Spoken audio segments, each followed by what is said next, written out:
Hello everyone, स्वागत आप सभी का आपके अपने YouTube channel IT foundation classes में। तो गाइस, आज की इस क्लास में मैं डिस्कस करने वाला हूं electrician trade theory first year वाले स्टूडेंट्स के लिए चैप्टर नंबर 2, जिसका नाम है wire joints, soldering and cables. Guys, already जो फर्स्ट चैप्टर है उसके एमसीक्यूज में डिस्कस कर चुका हूं। अगर आप लोगों ने वो क्लास नहीं देखी तो आप लोग जो है इस वीडियो के डिस्क्रिप्शन बॉक्स में जाइए, वहां पे आप लोगों को जो है उस फर्स्ट चैप्टर की क्लास का जो लिंक है वो मिल जाएगा और वहां से जाके जो है आप लोग उस क्लास को कंप्लीट वॉच कर सकते हो।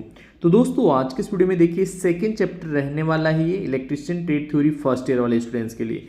कंप्लीट चैप्टर यहाँ पे मैं डिस्कस करूंगा। जितने भी कैंडिडेट्स जो फर्स्ट ईयर के एग्जाम्स की शानदार तैयारी करना चाहते हैं, अच्छे मार्क्स के साथ अच्छा रिजल्ट हासिल करना चाहते हैं, आज की इस क्लास को आप लोग एंड तक जरूर देखेगा।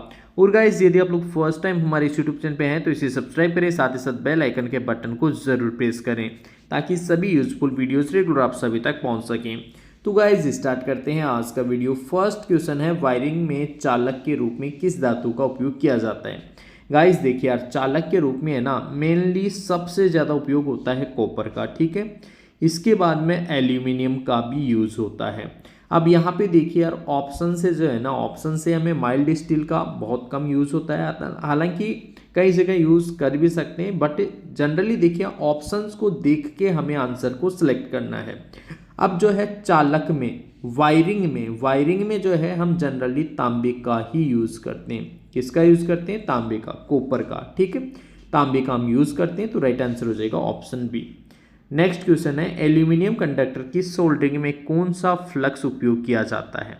गाइज, आप सभी को पता होना चाहिए, सोल्डरिंग में जो फ्लक्स है उसका ये यूज़ होता है कि वो जो ऑक्साइड की परत होती है उसको हटा देता है और सोल्डरिंग करने में आसानी प्रोवाइड करवाता है, आसानी प्रदान करता है, ठीक है। फ्लक्स का ये कार्य होता है, अच्छे से सोल्डरिंग हो जाती है। तो अब यहाँ पे पूछा गया है कि एल्यूमिनियम कंडक्टर की सोल्डरिंग करने के लिए, एल्यूमिनियम कंडक्टर की सोल्डरिंग करने के लिए जो है केरल लाइट का हम यूज़ करते हैं, टेलो का यूज़ नहीं करते। केरल लाइट जो है इसका हम यूज़ करते हैं। बहुत ही इंपॉर्टेंट क्वेश्चन है गाइस, आप लोग कंफर्म कर लीजिएगा। एल्यूमिनियम के लिए कर्ल एल लाइट, ठीक है। याद रखने का एक जुगाड़ भी मैं आप लोगों को बता देता हूँ।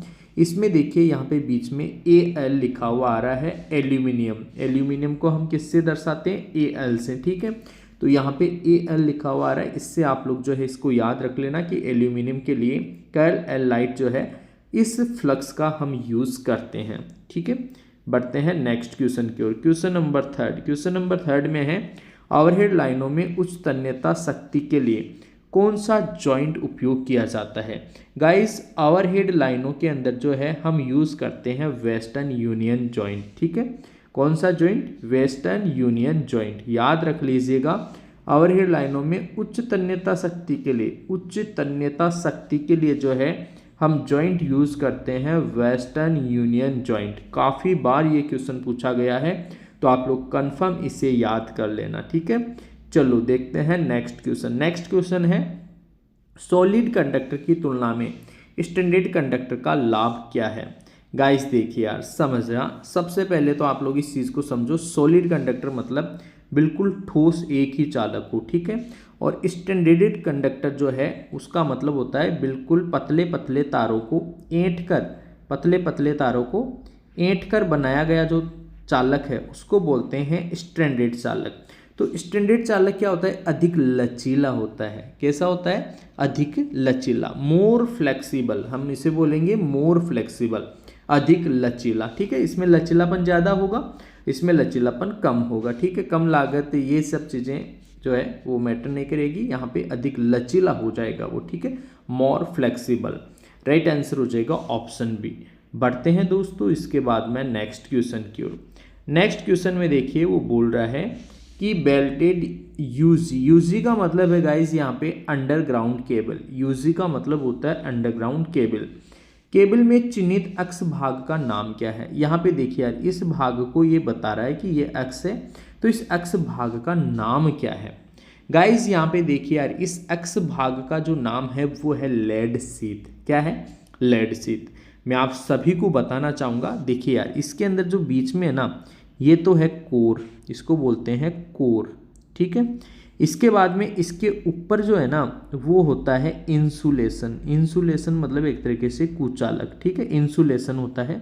और इसके ऊपर देखिए जो वाइट वाइट कलर की जो लेयर दिखा रहा है, ये वाइट कलर की लेयर जो है वो लेड शीट होती है। लेड, लेड का मतलब है शीशा, ठीक है, लेड का मतलब होता है शीशा। लेड शीट एक तरीके से मेटालिक पत्ती या परत होती है, मेटालिक, ठीक है, धात्विक सीट होती है, इसको धात्विक सीट भी बोलते हैं क्योंकि लेड क्या है, एक तरीके से धातु ही है, ठीक है, धात्विक सीट होती है, ठीक है। तो मेटालिक सीट या फिर इसे लेड सीट, एक्चुअल में जो मेटल है वो मेटल जो है वो होता है लेड, इसलिए इसको लेड सीट बोलते हैं, ठीक है। तो राइट आंसर हो जाएगा ऑप्शन सी। इसके बाद में देखो नेक्स्ट क्वेश्चन है, सॉलिड कंडक्टर का कौन सा नुकसान है।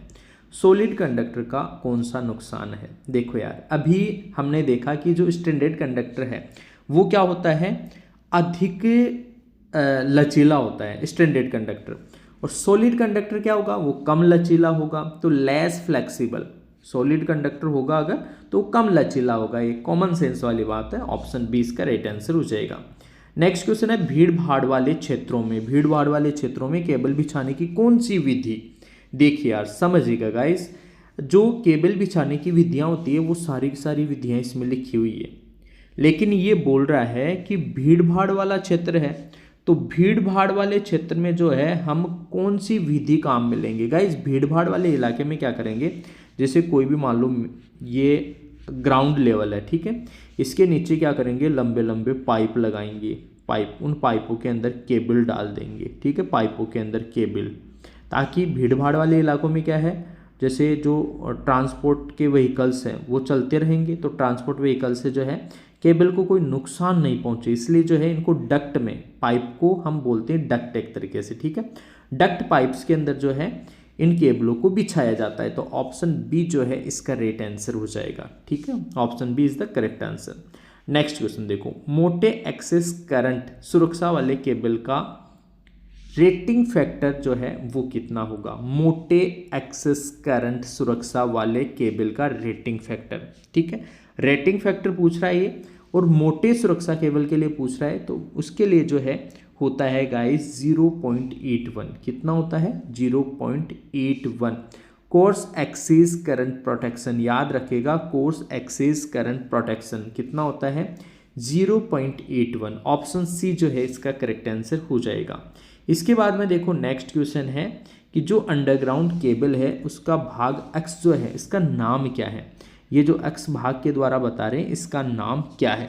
गाइज यार यहाँ पे देखिए मैं आप सभी को बताना चाहूँगा, एक्चुअल में सबसे पहले देखिए ये तो होते हैं कोर, ठीक है, इसके बाद में ये होता है इंसुलेशन, इंसुलेशन कुचालक, ठीक है, इसके बाद में जो थर्ड है वो परत होती है आप लोगों की जो लेड शीट है, अभी थोड़ी देर पहले आया था लेड शीट, ठीक है, और इसके बाद में इसके ऊपर जो परत है ये वाली परत है, यानी कि ये एक्स वाली, एक्स इसी को तो बोल रहा है, ये जो परत है ये होती है आप लोगों की बेडिंग, बेडिंग होती है, इसको बोलते हैं बेडिंग, क्या बोलते हैं बेडिंग, ठीक है, तो एक्स जो है वो बेडिंग को दर्शा रहा है, ऑप्शन ए ही जो है इसका राइट आंसर हो जाएगा। हाँ मैं आप सभी को बताना चाहूँगा बेडिंग के बाद में जो है, बेडिंग के जस्ट बाद में होती है आर्मरिंग, बेडिंग के बाद में क्या होती है आर्मरिंग होती है, और आर्मरिंग के ऊपर होता है सर्विंग, आर्मरिंग के ऊपर क्या होता है सर्विंग, ठीक है, तो ये जो परत है ये है बेडिंग। चलो बढ़ते हैं नेक्स्ट क्वेश्चन नंबर 10 की ओर। क्वेश्चन नंबर 10 है, एक अच्छे चालक का गुण क्या है। एक अच्छा चालक, अच्छा चालक का मतलब यहाँ पे होता है गाइज एक तरीके से आप लोगों का जिसमें से जो विद्युत धारा है वो आसानी से सुगमता से प्रवाहित हो जाए, उसे बोलते हैं अच्छा चालक। अब अच्छा चालक जो है गाइस वही होगा जिसका कम विशिष्ट प्रतिरोध होगा।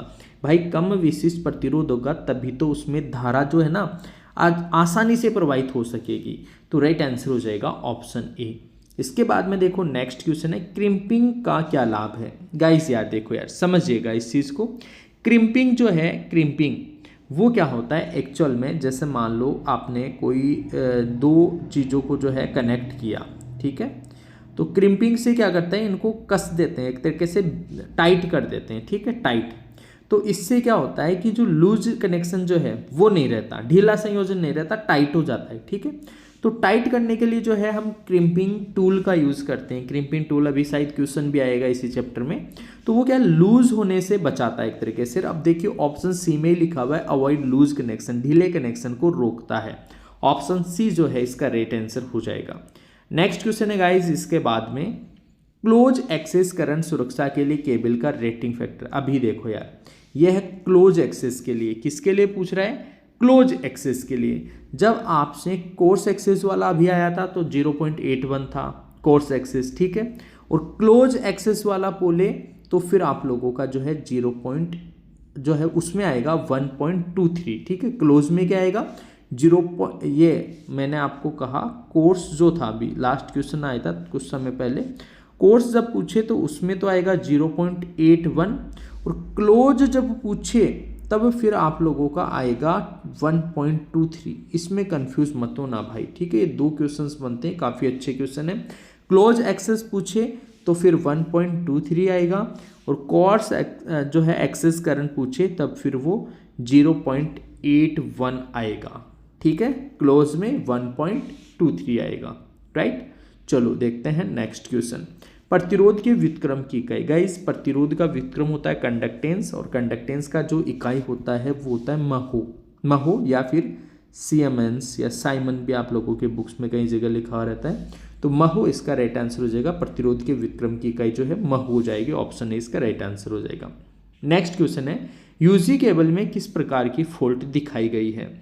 गाइस यहाँ पे देखो यार, इससे जो है हमें शॉर्ट सर्किट फॉल्ट दिखाई गई है। कौन सी शॉर्ट सर्किट फॉल्ट, कैसे पता चलेगा गाइस, यहाँ पे आप सभी को मैं बताना चाहूँगा। इसमें गैल्वेनोमीटर जुड़ा हुआ है और गैल्वेनोमीटर के आगे अगर शॉर्ट सर्किट हो तो फिर गैल्वेनोमीटर में जो है शून्य विक्षेप प्रदर्शित होगा, क्योंकि गैल्वेनोमीटर से किसी प्रकार की कोई धारा नहीं बहेगी, शॉर्ट सर्किट से ही जो है वो धारा बह जाएगी, ठीक है। इसलिए जो है यहाँ पे ये एक तरीके से शॉर्ट सर्किट फॉल्ट दिखाया गया है। ऑप्शन बी इसका राइट आंसर हो जाएगा। नेक्स्ट क्वेश्चन है गाइस, इसके बाद में देखिए क्वेश्चन नंबर 15। क्वेश्चन नंबर 15 में जो है वो हमसे पूछ रहा है कि गैल्वेनाइज आयरन की सोल्डरिंग में कौन सा फ्लक्स उपयोग किया जाता है। एल्यूमिनियम के लिए मैंने आप लोगों को बता दिया, ऑलरेडी आया था क्वेश्चन। अब देखिए गैल्वेनाइज आयरन की सोल्डरिंग में कौन सा फ्लक्स यूज करते हैं। तो गाइज यहाँ पे जो है गैल्वेनाइज आयरन GI की अगर बात हो और फ्लक्स उसके लिए पूछे सोल्डरिंग फ्लक्स, ठीक है, तो वहाँ पे HCl का हम यूज़ करते हैं, हाइड्रोक्लोरिक एसिड। किसका उपयोग करते हैं, हाइड्रोक्लोरिक एसिड। किसका उपयोग करते हैं गाइस, हाइड्रोक्लोरिक एसिड, ठीक है। इसके बाद में देखो नेक्स्ट क्वेश्चन जो है वो है एल्यूमिनियम की विद्युत चालकता। गाइस काफ़ी बार ये क्वेश्चन रिपीट हुआ है। एल्यूमिनियम की विद्युत चालकता जो है वो होती है 35 महो पर मीटर। कितनी, 35 महो पर metre. Option C is the right answer of this question, ठीक है। चलो देखते हैं इसके बाद में नेक्स्ट क्वेश्चन नंबर है 17। क्वेश्चन नंबर 17, XLPE केबल का पूरा नाम। इसका पूरा नाम होता है क्रॉस लिंक पॉलीएथिलीन, ठीक है। X को जो है हम बोलते हैं क्रॉस, L को बोलते हैं लिंक्ड, ठीक है, लिंक्ड पॉलीएथिलीन, ठीक है। तो कौन से ऑप्शन में है, cross link polyethylene. Option C में लिखा हुआ है। ऑप्शन सी जो है इसका करेक्ट आंसर हो जाएगा, ठीक है। इसके बाद में देखो क्वेश्चन नंबर 18। क्वेश्चन नंबर 18 जो है उसमें हमसे पूछ रहा है विद्युत की मात्रा Q का सूत्र। देखो यार I बराबर होता है Q बटा T। तो आप मुझे बताओ Q बराबर I गुणा T नहीं हो जाएगा। अब I गुणा T हो जाएगा तो I को बोलते हैं करंट, धारा, और T को बोलते हैं टाइम। तो धारा गुणा समय, फर्स्ट ऑप्शन में लिखा हुआ है धारा गुणा समय, धारा गुणा समय। ऑप्शन ए इसका राइट आंसर हो जाएगा। इसके बाद में देखो नेक्स्ट क्वेश्चन है कि नियॉन लैंप में, कौन से लैंप में, नियॉन लैंप में, ठीक है, विद्युत धारा का क्या प्रभाव होता है। नियॉन लैंप में गाइस देखिए यार समझिएगा, जनरली जिसमें फिलामेंट हो उसमें तो हीटिंग इफेक्ट होता है, हीटिंग इफेक्ट। अब जैसे नियॉन लैंप है या फिर मर्करी लैंप है या फिर ट्यूबलाइट है, इसमें क्या है, फिलामेंट नहीं होता। फिलामेंट नहीं होता, वहाँ पे क्या है, गैस भरी रहती है। नियॉन लैंप वगैरह में क्या भरी होती है, गैस। इसलिए वहाँ पे गैस आयनाइजेशन इफेक्ट होता है। कौन सा प्रभाव होता है, गैस आयनन प्रभाव। ऑप्शन डी इसका राइट आंसर हो जाएगा। चलो बढ़ते हैं नेक्स्ट क्वेश्चन की ओर। नेक्स्ट क्वेश्चन है यूजी केबल में मेटालिक शीट के ऊपर क्या होता है। अभी ऑलरेडी लास्ट क्वेश्चंस में मैं डिस्कस किया था कि मेटालिक शीट के ऊपर जो है होता है आप लोगों का बेडिंग। क्या होता है? बेडिंग। सबसे पहले होता है कोर, नीचे नीचे होगा कोर, कोर के ऊपर होता है इंसुलेशन, इंसुलेशन के ऊपर होता है आप लोगों का ये मेटालिक शीट, मेटालिक शीट मतलब जो आपकी लेड शीट है, ठीक है। उसके बाद में होता है बेडिंग। तो ये देखो बेडिंग, मेटालिक शीट के ऊपर जो है बेडिंग, बेडिंग के ऊपर जो है आर्मरिंग, ठीक है, और आर्मरिंग के ऊपर होता है सर्विंग, आर्मरिंग के ऊपर होता है सर्विंग। ये जो है अलग अलग परतें होती है किसी भी केबल में। नेक्स्ट क्वेश्चन नंबर देखो 21। क्वेश्चन नंबर 21 में जो है वो बोल रहा है कि यहाँ पे इस सोल्डरिंग विधि का नाम क्या है, ठीक है। इस सोल्डरिंग विधि का नाम क्या है गाइज? ये जो सोल्डरिंग विधि है ना, इसको ताप नियंत्रित सोल्डरिंग विधि बोलते हैं। कौन सी विधि? ताप नियंत्रित, ठीक है, ताप नियंत्रित, टेम्परेचर कंट्रोल्ड सोल्डरिंग। कौन सा कंट्रोल? टेम्परेचर कंट्रोल, ठीक है। ऑप्शन डी इसका राइट आंसर हो जाएगा। याद रख लीजिएगा, बार बार ये क्वेश्चन रिपीट होता है। नेक्स्ट क्वेश्चन नंबर 22 है कोल्ड सोल्डर डिफेक्ट का कारण क्या है? कोल्ड सोल्डर डिफेक्ट का कारण क्या है? कोल्ड सोल्डर मतलब ठंडा हो गया, ठीक है, ठंडा। तो यहाँ पे जो है इनसफिशियंट हीटिंग, अपर्याप्त गर्मी। Cold solder defect, cause for cold solder, cold solder का मतलब एक सोल्डर जो है ठंडा रह गया यार, अपर्याप्त गर्मी, उसको इनसफिशियंट हीट मिली, इसलिए ऐसा हुआ। इसलिए हुआ इनसफिशियंट हीट मतलब अपर्याप्त गर्मी, ठीक है। ऑप्शन बी इसका राइट आंसर हो जाएगा। इसके बाद में देखो नेक्स्ट क्वेश्चन है कि तांबे के वैलेंस सेल में, अब देखो यार समझना गाइस, कोई भी जो है एलिमेंट होता है, कोई भी तत्व, ठीक है, उसकी बाह्यतम कक्षा में जो इलेक्ट्रॉन्स होते हैं ना, बाह्यतम कक्षा में इलेक्ट्रॉन्स, उनको बोलते हैं वैलेंस इलेक्ट्रॉन्स या फिर संयोजी इलेक्ट्रॉन्स। अब देखो यार कॉपर है ना, आपको थोड़ा सा पता होना चाहिए, कॉपर जो है 29 नंबर पे आता है, 29 नंबर पे कॉपर। पहले कक्षा में 2 भरेंगे, दूसरी कक्षा में 8, तीसरी कक्षा में 18। बताओ कितने हो गए? 18, 8, 26, 2, 28 हो गए। लास्ट वाली में बच गया 1। तो 1 जो होता है ना, वही होता है वैलेंस सेल वाला इलेक्ट्रॉन, मतलब बाह्यतम कक्षा वाला इलेक्ट्रॉन, ठीक है। इसी को वैलेंस इलेक्ट्रॉन बोलते हैं। तो कितना बचा? 1 बचा ना, तो 1 कौन से ऑप्शन में है? ऑप्शन ए में ही है, इसलिए ऑप्शन ए जो है इसका राइट आंसर हो जाएगा, ठीक है। ये चीज़ हुई, क्लियर हुआ। आई होप कि आप लोगों को समझ में आ रहा होगा। आप लोग कमेंट करके ज़रूर बताना आप लोगों को क्वेश्चन समझ में आ रहे हैं कि नहीं आ रहे, ठीक है। इसके बाद में देखो नेक्स्ट क्वेश्चन है इस जॉइंट का नाम क्या है। काफ़ी बार ये क्वेश्चन पूछा गया है कि इस जॉइंट का नाम क्या है। गाइज बहुत ही पॉपुलर क्वेश्चन है ये, ठीक है। ये जॉइंट यहाँ पे बना हुआ है, इसको हम बोलते हैं मेरिड जॉइंट, ठीक है। इसको देखने से आप लोगों को मेरिड जॉइंट जो है वो बनाना आना चाहिए। यहाँ पे तार, इस साइड वाले जो तार है इधर घुमा के और यहाँ पे टर्न किए हुए हैं, इधर वाले यहाँ पे टर्न किए हुए हैं, तो इसको बोलते हैं मेरिड जॉइंट, ठीक है। ऑप्शन ए इसका राइट आंसर हो जाएगा। इसके बाद में देखो नेक्स्ट क्वेश्चन है विद्युत मात्रा की इकाई क्या है। विद्युत मात्रा की इकाई क्या है? विद्युत मात्रा की इकाई, गाइस विद्युत मात्रा की इकाई तो कोई भी बता देगा यार। देखो सबसे पहले तो आप लोगों को unit of quantity of electricity, quantity of electricity जो है ना, हम चार्ज को बोलते हैं। किसको बोलते हैं? चार्ज को। चार्ज को हिंदी में बोलते हैं आवेश, और आवेश का मात्रक होता है कूलाम। आवेश का मात्रक क्या होता है? कूलाम। और यही पूछा है, तो ऑप्शन बी में इसका राइट आंसर लिखा हुआ है। ऑप्शन बी इसका राइट आंसर हो जाएगा कूलाम, ठीक है। विद्युत मात्रा की इकाई क्या हो जाएगी? कूलाम हो जाएगी। नेक्स्ट क्वेश्चन है इनमें से कौन सा अर्धचालक है। गाइस अर्धचालक जब कभी भी आपसे पूछे तो एक तो होता है सिलिकॉन और एक होता है जर्मेनियम। अब देख लो यार, यूरेका नहीं है, एबोनाइट नहीं है, मैग्नीज नहीं है, जर्मेनियम बिल्कुल है। मैंने कहा एक तो होता है सिलिकॉन को SI से रिप्रेजेंट करते हैं और एक होता है जर्मेनियम, ठीक है। तो जर्मेनियम यहाँ पे लिखा हुआ था, ऑप्शन डी जो है इसका राइट आंसर हो जाएगा, ठीक है।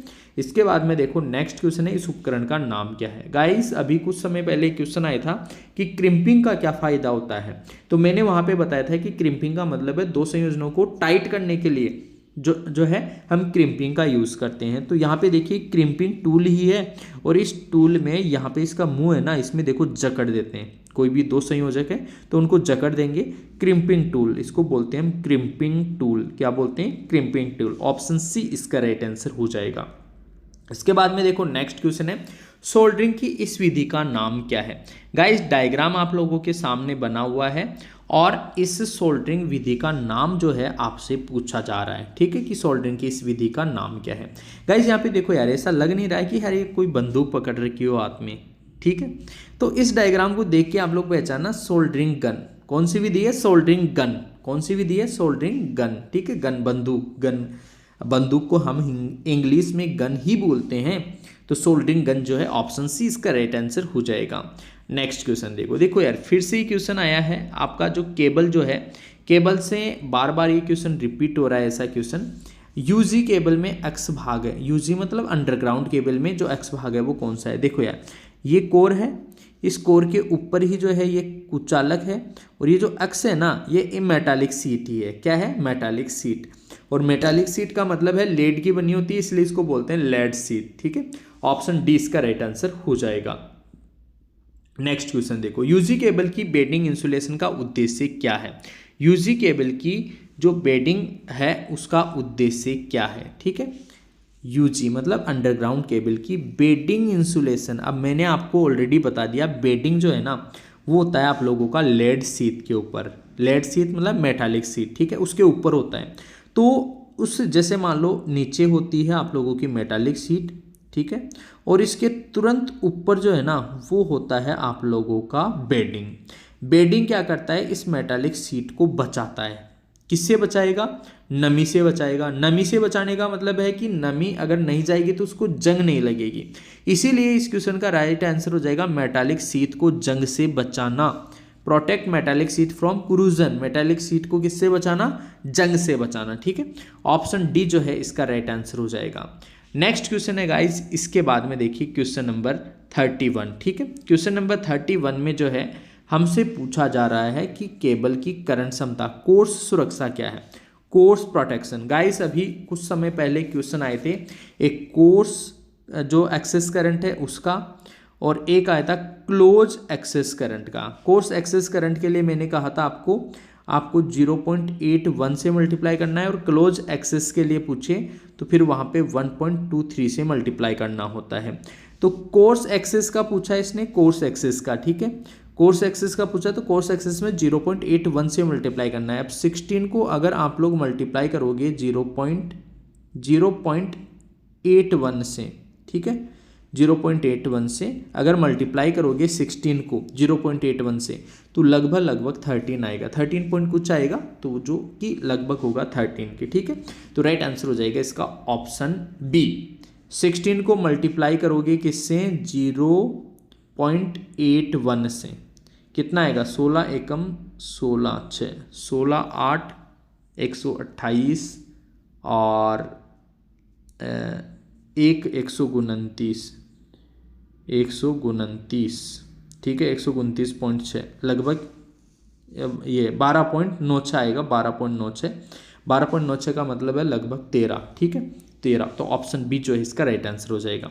नेक्स्ट क्वेश्चन देखो, क्वेश्चन नंबर 32। क्वेश्चन नंबर 32 जो है वो इजी सा क्वेश्चन है, अंडरग्राउंड केबल में न्यूट्रल कंडक्टर का आकार। देखो यार, कोई भी अंडरग्राउंड केबल होती है उसमें 3 फेज होंगे, जैसे आर वाई बी, ठीक है, और एक होता है न्यूट्रल। न्यूट्रल होता है छोटा, न्यूट्रल क्या होता है, छोटा। एक्चुअल में जो फेज होते हैं ना, इन फेज का आधा होता है, इन फेज का क्या होता है, आधा, हाफ ऑफ द फेज, ठीक है। तो half of the phase, half size, आधा आकार, ठीक है। ऑप्शन बी जो है इसका राइट आंसर हो जाएगा, ठीक है, आधा आकार, हाफ साइज होता है, ठीक है। चलो देखो नेक्स्ट क्वेश्चन, बार बार पिघलने से सोल्डर पर क्या प्रभाव पड़ता है। बार बार पिघलने से सोल्डर पर क्या प्रभाव पड़ेगा। बार बार पिघलने से क्या होगा यार, टिन कंटेंट रिड्यूस, टिन की मात्रा जो है वो कम हो जाएगी, ठीक है। किसकी मात्रा कम हो जाएगी, टिन की मात्रा। अगर बार बार पिघलाओगे आप सोल्डर को, तो उसमें जो टिन है उसकी मात्रा कम हो जाएगी। अब लेड और टिन का बना होता है तो उसमें टिन की जो मात्रा है वो कम हो जाएगी। ऑप्शन ए जो है इसका राइट आंसर हो जाएगा। नेक्स्ट क्वेश्चन देखो, जंक्शन बॉक्स में कौन सा वायर जॉइंट प्रयोग किया जाता है। जंक्शन बॉक्स में जो है कौन सा वायर जॉइंट प्रयोग किया जाता है। गाइस याद रखेगा, जंक्शन बॉक्स के लिए पूछे कि कौन सा वायर जॉइंट प्रयोग किया जाता है, तो वहाँ पे हम प्रयोग करते हैं रेट टेल। कौन सा, रेट टेल, कौन सा, रेट टेल जॉइंट, ठीक है, रेट टेल। जंक्शन बॉक्स के लिए रेट टेल जॉइंट यूज़ करते हैं, याद रख लेना, रिपीट हो सकता है क्वेश्चन, काफ़ी बार पहले भी पूछा गया है। SWG जो है उसकी सीमा कितनी होती है, तो 0 से 36 होती है। कौन से ऑप्शन में, ऑप्शन डी में लिखा हुआ है 0 से 36, ठीक है। SWG का फुल फॉर्म होता है स्टैंडर्ड वायर गेज, और SWG स्टैंडर्ड वायर गेज जो है इससे हम किसी भी चालक तार की मोटाई वगैरह जो है, उसकी साइज जो है उसको मापते हैं। कोई भी चालक जो है, कोई भी कंडक्टर है, उसकी मोटाई। यूनिट ऑफ इंसुलेशन रेजिस्टेंस, हाँ इंसुलेशन रेजिस्टेंस बोल रहा है, इंसुलेशन प्रतिरोध। अब देखो यार, इंसुलेशन प्रतिरोध है ना बहुत ही ज़्यादा होता है, ठीक है, इसलिए उसको मेगा ओम में मेजर करते हैं। किसमें, मेगा ओम, एम का मतलब है मेगा और ओम, तो मेगा ओम यहाँ पे लिखा हो ऑप्शन डी में। इसके बाद में देखो नेक्स्ट क्वेश्चन है formula to calculate DC power. अब देखो यार, पावर का फॉर्मूला जो है, पावर का फॉर्मूला एक होता है VI, ठीक है, या फिर होता है I²R, या फिर होता है V²/R। अब कौन सा ऑप्शन है यहाँ पे, देखो आप लोगों का I जो है V वोल्टेज गुना टाइम दे रखा है, ये गलत हो जाएगा। धारा गुना वोल्टेज सही है, धारा गुना वोल्टेज है ना इसमें, धारा गुना वोल्टेज, धारा गुना वोल्टेज, तो ऑप्शन बी जो है इसका करेक्ट आंसर हो जाएगा, ठीक है, ऑप्शन बी। हाँ, यह ऑप्शन नहीं होता, ये भी आ सकता है, ये भी आ सकता है, ठीक है, थर्ड ऑप्शन को, ये भी ऑप्शन आ सकते हैं। तो ये सारे के सारे पावर वाले जो फॉर्मूले हैं आपको पता होने चाहिए।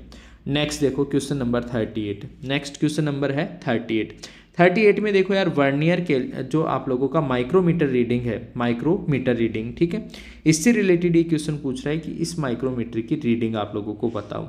अब माइक्रोमीटर रीडिंग देखो यार, यहाँ पे जो है इसको देखने से ही पता चल रहा है कि इसकी जो रीडिंग है 4 तो यहाँ पे शो हो ही रहा है, ठीक है, 5 यहाँ पे शो हो ही रहा है, ठीक है, और इसके बाद में आधा और यहाँ पे जा रहा है, अगर आप देखोगे ना हाफ और जा रहा है, तो ये 4.55 कहलाएगा। क्या कहलाएगा, 4.55, ठीक है, क्या कहलाएगा, 4.55। अब देखो फर्स्ट ऑप्शन में नहीं है, सेकंड में नहीं है, थर्ड में जो है 4.55 लिखा हुआ, तो ऑप्शन जो है सी इसका करेक्ट आंसर हो जाएगा। कैसे पता किया, सबसे पहले देखा 4, इधर कितना है 5, तो 4.5 तो हो ही गया, ठीक है। इसके बाद में यहाँ से भी देखो आप, बीच में भी जो है ये 0.05 बोलते हैं इसको, तो ये 5 और हो जाएगा, तो ये जाएगा 4.55, ठीक है, ऑप्शन सी इसका राइट आंसर हो जाएगा। नेक्स्ट है परिपथ में बहने वाली धारा का मान बताओ। परिपथ में बहने वाली धारा का मान यहाँ पे बताना है। गाइस यार देखो, यहाँ पे एक्चुअल में 6 ओम है, कितना ओम है, 6 ओम, 12 वोल्ट की बैटरी है। अब करंट का मान जो है वो होता है V/R से, ठीक है, वोल्टेज कितना है 12/6, 6 से कटेगा, 2 बार कटा तो 2 एम्पियर, 2 एम्पियर, ऑप्शन सी इसका राइट आंसर हो जाएगा। बहुत इजी सा क्वेश्चन है ये। नेक्स्ट है यूज ऑफ डीप सोल्डरिंग जो है मेथड। डीप सोल्डरिंग मेथड का यूज़ हम कहाँ पे करते हैं, डीप सोल्डरिंग, कौन सी सोल्डरिंग, डीप सोल्डरिंग। तो डीप सोल्डरिंग जो है ना, पीसीबी होता है ना, पीसीबी के छोटे पुर्जों की सोल्डरिंग, डीप, ठीक है, पीसीबी के छोटे पुर्जों की सोल्डरिंग, ऑप्शन सी जो है इसका राइट आंसर हो जाएगा। इसके बाद में देखो नेक्स्ट क्वेश्चन है सर्विसिंग व रिपेयरिंग के लिए कौन सी सोल्डरिंग। सर्विसिंग और रिपेयरिंग के लिए बोल रहा है गाइस, किसके लिए बोल रहा है, सर्विसिंग और रिपेयरिंग के लिए। तो सर्विसिंग और रिपेयरिंग के लिए जो है हम यूज़ करते हैं डीप सोल्डरिंग, बिल्कुल नहीं, फ्लेम नहीं, सोल्डरिंग गन बिल्कुल सही है।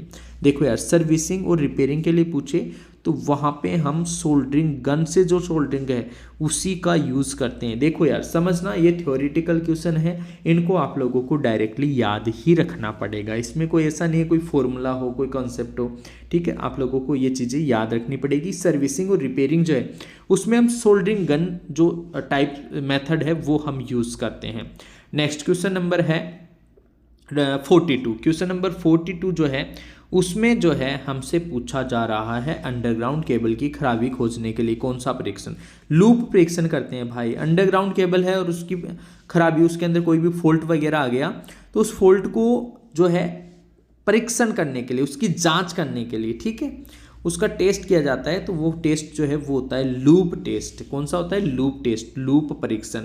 इसके बाद में क्वेश्चन नंबर 43 में जो है वो हमसे बोल रहा है कि उपयोग में न होने पर सोल्डरिंग आयरन को स्टैंड में क्यों रखा जाता है, जलने व आग से बचाता है। ये तो इजी है यार, ये तो फर्स्ट ऑप्शन में लिखा हुआ है। सोल्डरिंग आयरन को स्टैंड में हम इसलिए रख देते हैं ताकि जलने और आग से बचाएं ना, इधर उधर आग ना लगे, इसलिए हम स्टैंड पे रखते हैं। अंडरग्राउंड केबल में सर्विंग लेयर का उद्देश्य क्या है? गाइज मैंने आप लोगों को बताया, बार बार मैं आप लोगों को बता रहा हूँ, सर्विंग जो है वो सबसे ऊपर वाली होती है, ठीक है, और सर्वरिंग होती है, जैसे आर्मरिंग होगी, आर्मरिंग के ऊपर वाली जो लेयर है वो होती है सर्विंग।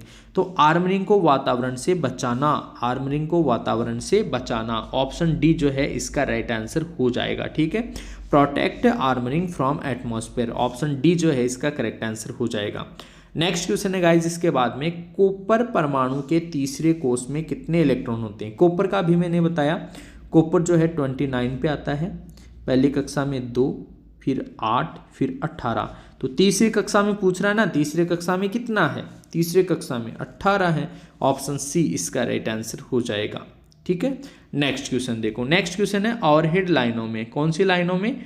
ओवरहेड लाइनों में जो है, ओवरहेड लाइनों में कंडक्टर की लंबाई बढ़ाने के लिए, कंडक्टर की लंबाई बढ़ाने के लिए कौन सा जॉइंट, तो कौन सा जॉइंट करते हैं वहां पे जो है हम यूज करते हैं वेस्टर्न यूनियन जॉइंट। कौन सा joint? Western union joint, option D इसका राइट आंसर होगा।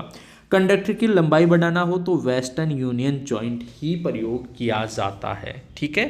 नेक्स्ट क्वेश्चन देखो, भारी मात्रा उत्पादन के लिए टीनिंग के लिए कौन सी सोल्डरिंग विधि, टीनिंग के लिए पूछ रहा है, किसके लिए पूछ रहा है गाइस? ये पूछ रहा है अपने को टीनिंग के लिए, ठीक है, टीनिंग के लिए। तो टीनिंग के लिए जो है हम डीप सोल्डरिंग का ही यूज करते हैं, भारी मात्रा में उत्पादन और टीनिंग के लिए डीप सोल्डरिंग का ही उपयोग करते हैं। किसका उपयोग करेंगे? डीप सोल्डरिंग, ठीक है, ऑप्शन ए इसका राइट आंसर हो जाएगा। नेक्स्ट क्वेश्चन है चालकता की इकाई, अभी कुछ समय पहले आया था, प्रतिरोध जो है उसका व्युत्क्रम जो है उसकी इकाई जो है वो पूछा था, वहाँ पे महो आंसर आया था। वहाँ पे मैंने आप लोगों को बताया था कि प्रतिरोध का जो व्युत्क्रम है वो कंडक्टेंस होता है, या फिर यूँ कहो जैसे कंडक्टेंस जो है वो प्रतिरोध का व्युत्क्रम, ऐसे लिखेंगे इसको, ठीक है, या प्रतिरोध कंडक्टेंस का व्युत्क्रम होता है, चालकता, ठीक है, कंडक्टेंस, और इसका मात्रक होता है महो। मो एक्चुअल में थोड़ा सा जो है ट्रांसलेशन में मिसप्रिंट है, महो, ठीक है, ऑप्शन ए इसका राइट आंसर हो जाएगा। कंडक्टेंस का इकाई क्या होता है? महो होता है। नेक्स्ट क्वेश्चन नंबर 49 में which joint is suitable for high tensile stress, अधिक तनाव के लिए कौन सा? अधिक तनाव के लिए यार देखो ये क्वेश्चन आई थिंक रिपीट हुआ है आप लोगों का। अधिक तनाव के लिए जो है हम कौन सा यूज करते हैं? Western union joint. कौन सा? वेस्टर्न यूनियन जॉइंट, ठीक है, अधिक तनाव के लिए, अधिक तनने के लिए जो है वेस्टर्न यूनियन जॉइंट हम यूज करते हैं।